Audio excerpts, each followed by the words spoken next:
Hello everyone, I hope your day is going splendidly. Today, I am thrilled to bring you a recap of a delightful movie. Don't forget to subscribe and help us reach 1K subscribers. Thank you for your support.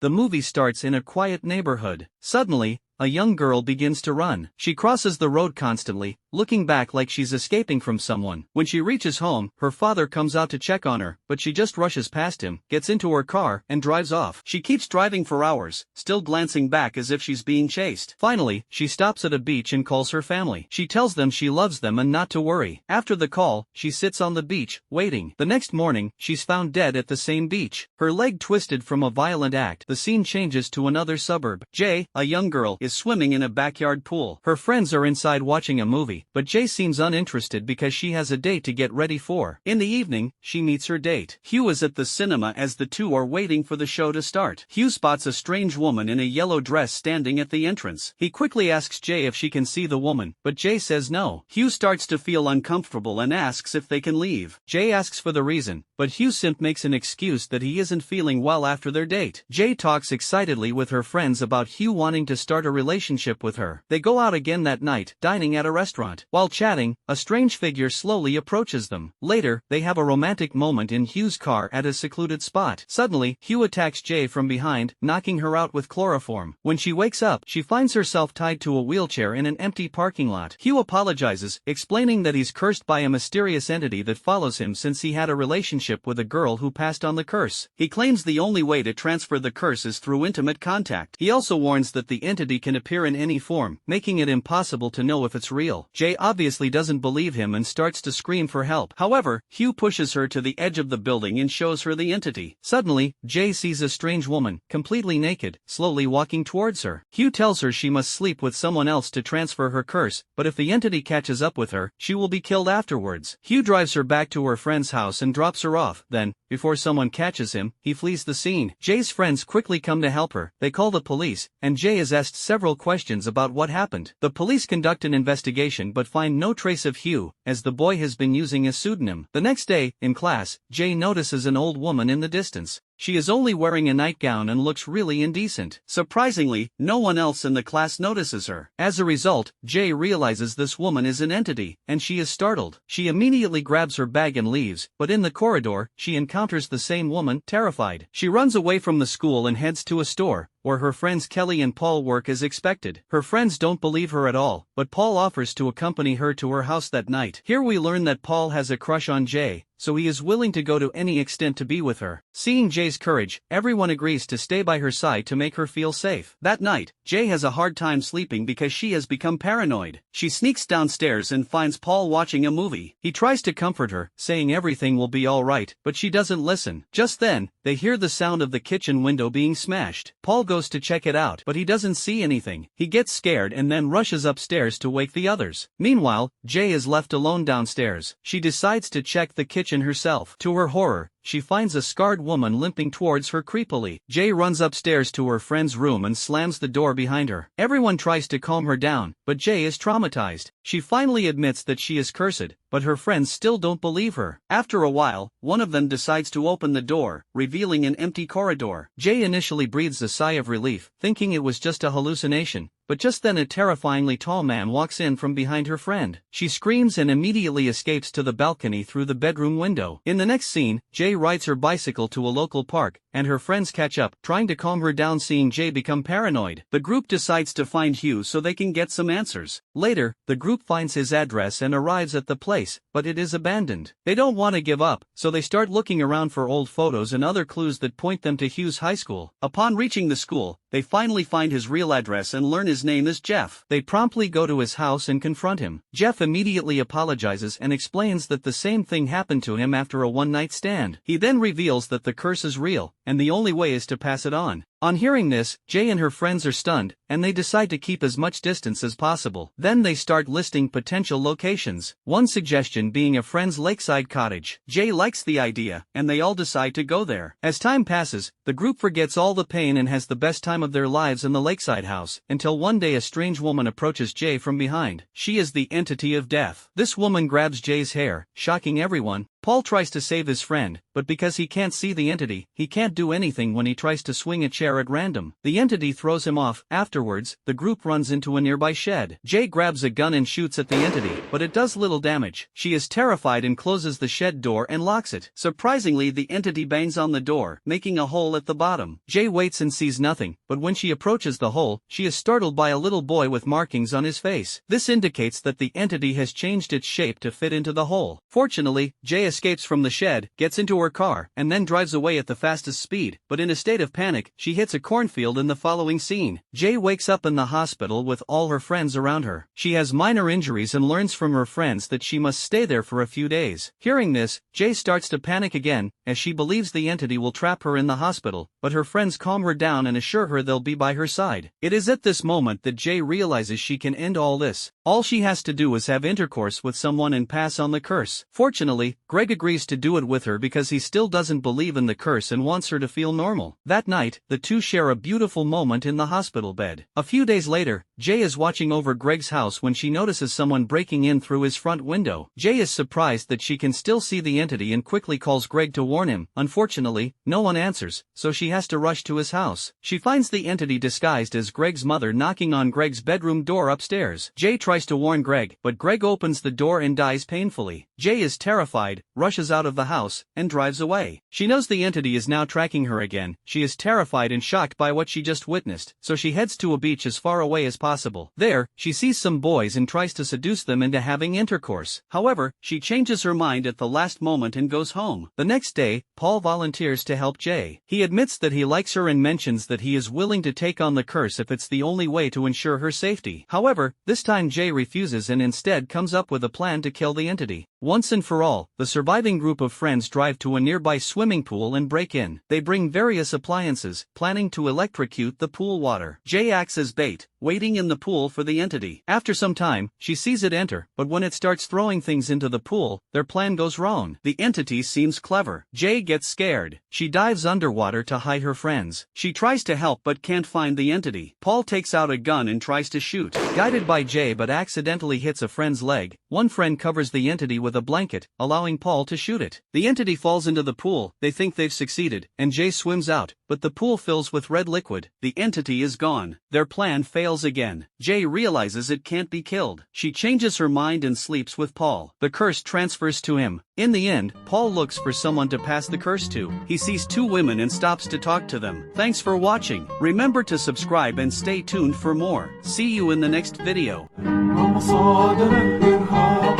يجنى لبعض عناد سيناء